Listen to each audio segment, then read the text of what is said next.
Klopp ignited the whole stadium. It was just like everybody believed here in this lucky punch. With the fans roaring them on, Liverpool pulled off a miracle, scoring the winner in the 91st minute. It is perhaps the greatest comeback that Anfield has ever seen. The game was to be a turning point in Tuchel's career. If you expect an explanation,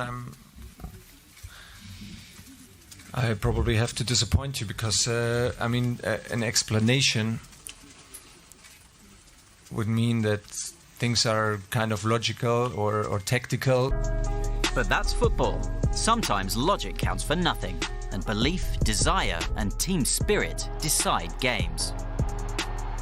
5 years on, Tuchel tied all the necessary components together to win the Champions League. Klopp had showed him the way. But in between, there was another defining episode for Tuchel. Continuing with our breaking news, this coming out of Germany. Police in Dortmund have confirmed that at least 3 explosions have occurred. On the way to a Champions League quarter-final game, Dortmund's team bus was bombed. One player, Marc Bartra, was badly injured. The team was in shock, but after discussions between club bosses and UEFA, the game was only delayed by 1 day. Dortmund lost, and afterwards Tuchel leapt to the players' defence. Nach diesem Sprengstoffanschlag war im Grunde nur die Entscheidung, könnte er eigentlich noch spielen. Also wir hatten das Gefühl, dass wir behandelt werden, als wäre eine Bierdose an unserem Bus geflogen. Was this Tuchel's human side on show, or was he putting on an act? There were rumours that Tuchel was happy for the game to go ahead when it did. He also allegedly criticised his players, saying, "I'm supposed to beat Bayern with these wimps?" His relationship with the club bosses broke down. Even before these events, it seemed like his my way or the highway approach didn't fit. Dortmund CEO Aki Watzke emphasised that leading the club was about not just results, but also fundamental values like trust, respect, communication skills, authenticity, and identifying with each other. All things that made Jurgen Klopp a perfect fit. But Thomas Tuchel, not so much. So Watzke decided to let one of the best coaches in the world go. But he wasn't out of work for long. Merci pour votre présence aujourd'hui. Je suis très heureux d'être ici comme entraîneur de ce club exceptionnel. At Paris Saint-Germain, a different challenge altogether awaited Tuchel. How do you turn a collection of world-class players into a team? But Tuchel showed he was the right man to lead the superstars. Desde a primeira conversa que tivemos ano passado, percebi o quão era vencedor, o quão ele queria estar cada vez melhorando, mostrando a sua melhor versão. Tuchel had a successful stint in Paris, winning his first 14 games in a row for a league record. In his first 2 seasons, he won 2 league titles and the French Cup, and finished runners-up to Bayern in the Champions League. But losing that final went down badly in Paris, and after the team started the following season poorly, Tuchel's relationship with the media became more and more strained. Vous montrez-moi une équipe qui joue chaque match 4 et 5 buts, c'est pas possible. Mais pour moi, c'est clair que vous trouvez toujours un point. On cherche le négatif. Il n'y a pas de problème. On a gagné. Et je ne vais pas faire une excuse. The club's owners wanted more, and a falling out with sporting director Leonardo led to Tuchel's dismissal. In his first half season at Chelsea, he won 2 points per game in the toughest league in the world. That Tuchel is good should be clear to every football fan by now. But his obsessive, demanding nature means he's never satisfied, even within minutes of victory. I don't want to rest. I want the next one. I want the next success, and I want the next title, and I want the next process on the same level of quality, of consistency, and I want to be a part of it, and I demand to be a part of it.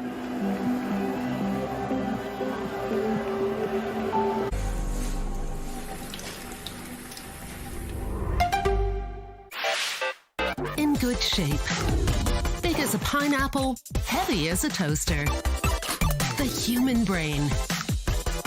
Here you can learn how it works, what it needs, how it can be trained. And we answer one of humankind's biggest questions. Do male and female brains work differently? In Good Shape. Next on DW. Always following his nose. Lukas Dege tours the Lech River on 2 wheels. And there's a lot to discover along the way.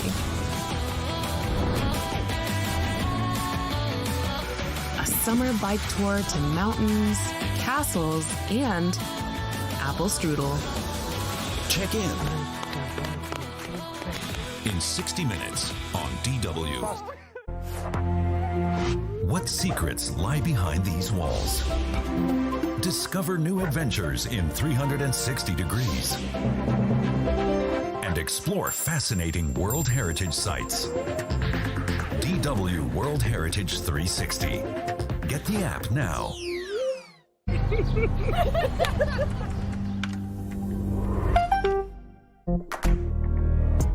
Whether we're awake or asleep, our body's command center works incessantly, controlling our organs and bodily functions. The human brain doesn't need any instructions. It knows exactly what to do. Even the brains of unborn babies. Can we improve our brain performance? Are there differences between the brains of men and women? Answers to those questions and more on this episode of In Good Shape.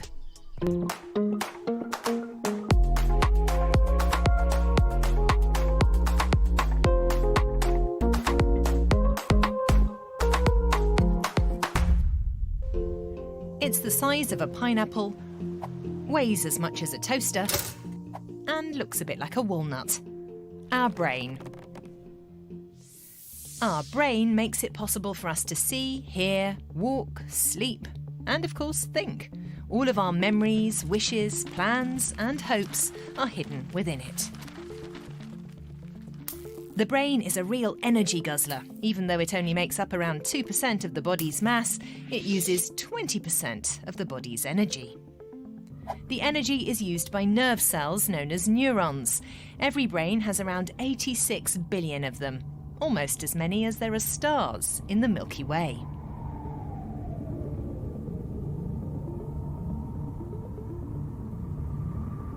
Most of the energy goes into communication between the neurons. Neurotransmitters send electrical impulses from one neuron to the next via synapses, the contact points between the nerve cells. The so-called action potential, or the electrical voltage in the cell, ramps up. Then, at a certain level, the neuron fires an impulse and passes it on to other cells. There are some 100 trillion of these connections in the adult brain. They're constantly being formed, strengthened, or dissolved again. Today, scientists think different parts of the brain are responsible for different functions. The brainstem controls our vital functions such as breathing and heart rate. The cerebellum controls our fine motor skills. Emotions are located primarily in the limbic system. Long-term memories in the hippocampus. The cerebrum consists of 2 hemispheres. It's where the regions for hearing, vision, speech, spatial thinking and body perception are located. And it's probably where our personality is also found. The interaction between regions of the brain is complex. To have a conversation, the brain must first hear the sounds, interpret those sounds to be words, and then understand them. A response is often composed of emotional reactions, memories, and calculations, which are formed into sentences and finally translated into movement impulses for our speech organs. Yet, despite all the intense research on the brain, this fascinating organ still remains, for the most part, a mystery. Our knowledge of the human brain has changed over time. For a long time, researchers believed we use only 10% of our brain. Today, we know that that isn't true. Different parts of the brain are active at different times. Another assumption was that the brains of men and women are fundamentally different. Is that really true?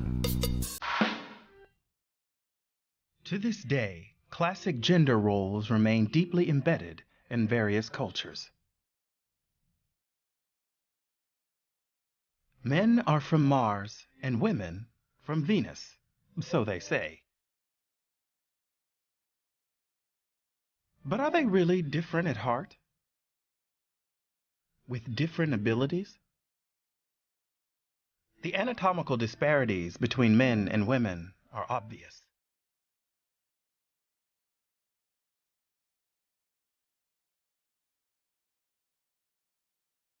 But are women and men really worlds apart?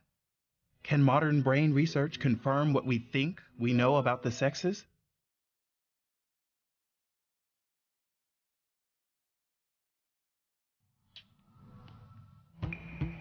At the Jülich Research Center in Western Germany, scientists have been conducting a detailed investigation into the brain's makeup. They've developed a 3D atlas that makes neural pathways and other brain structures visible for the first time. Some physical differences between men's and women's brains were immediately apparent.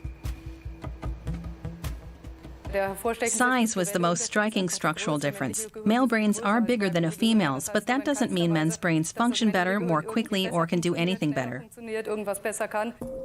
A controversial 2013 study claimed to find another difference between the sexes. It revealed that the hemispheres of women's brains are more interconnected than men's, while men apparently have better interconnectivity within each hemisphere. That would explain strengths that are often regarded as specific to each sex, like the stereotype that women are more empathetic and men are better at spatial tasks. But newer studies have shown the brains of men and women are not that different. In fact, they have more in common than some might imagine. The differences between the brains of people of the same sex are much greater than the ones between people with different ones. Studies are always being cited claiming women are better with language than men, and that men are better at spatial tasks. But you have to keep in mind that these samples are often very small. If you look at a sample of just 20, 50, or even 100 people, that won't really give you the full picture. But what exactly is the full picture? Thousands of studies have set out to find significant differences in the cognitive skills of men and women. The result? There aren't really any. Similarities far outweigh the differences.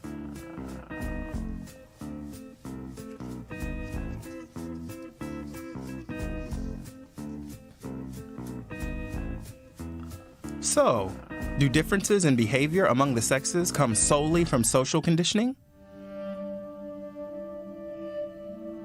Not entirely.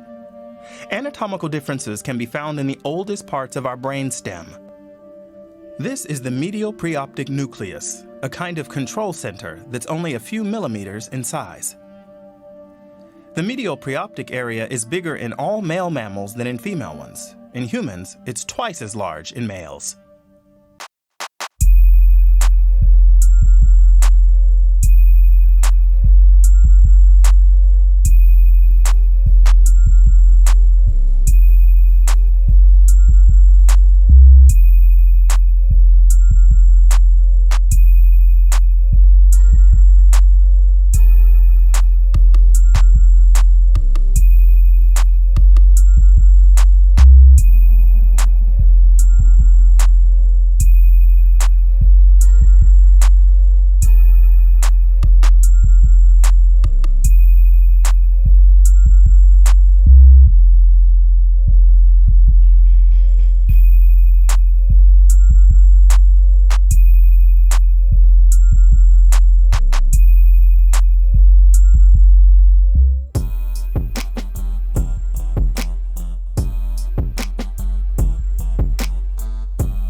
in is how behavior plays out in real life. That's much more complex and determined by many more factors than can be found in lab experiments with a limited number of samples. We should move away from these rigid differentiations and away from the desire to distinguish between the male and female brain. Our brain changes constantly during the course of our lives according to what we learn and what experiences we have. Whether our behavior or interests are more stereotypically masculine or stereotypically feminine is most likely influenced by our parenting and societal role models.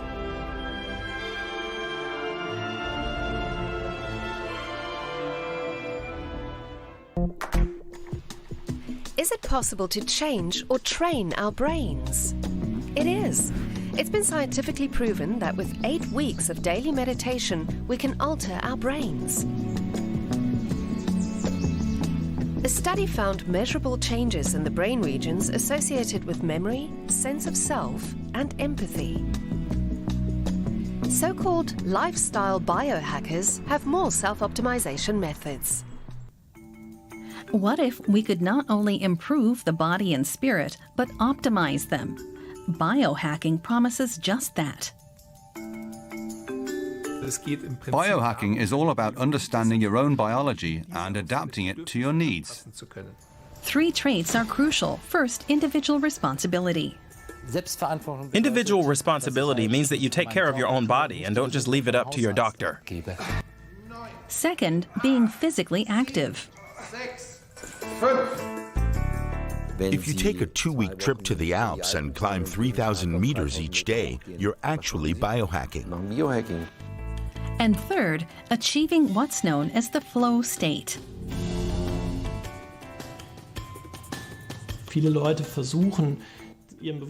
A lot of people try to alter their state of mind by taking drugs or other substances. But you can also change your consciousness by practicing mindfulness and exercising. Max Gotzler is a great believer in self-optimization by legal means. He pays close attention to his biorhythms and meticulously plans out his days. His self-discipline has paid off. Gotzler is a successful author and in demand as a public speaker. He calls himself a lifestyle biohacker, and he's constantly working on improving himself. His regimen starts first thing in the morning. He brews bulletproof coffee, which has butter in it, to keep his appetite in check. Then he checks his sleep tracking app. It shows me how I slept last night. You can see that my deep sleep was quite good at 24% of my total sleep time. REM sleep was a bit less, and I clocked in 7 hours of sleep in total. That means I'll probably make sure to give myself more time to meditate and unwind this evening. Finding a balance is the key, but why is someone who's perfectly healthy so fixated on self-optimization? Everything he does is for a reason. Here he is ice swimming in February. He claims frigid waters help him reduce body fat.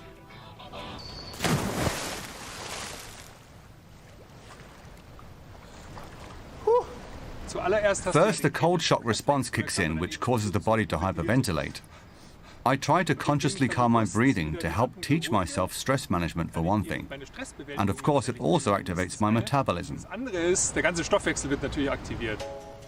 For Gotzler, ice swimming and meditating in the snow have only one goal: releasing the body's natural drugs.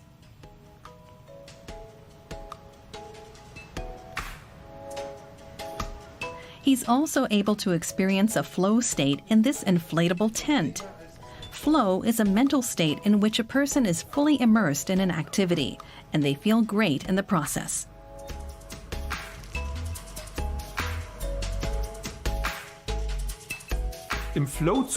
During the first phase of the flow state, the prefrontal cortex, which is where the ego and self-perception are found in the brain, is less active, causing you to mull over yourself less. In the second phase, the beta brainwaves slow down, which puts you in a meditative state, also partly due to the increase in the alpha brainwaves. Finally, there's the chemical phase, in which powerful neurotransmitters are released.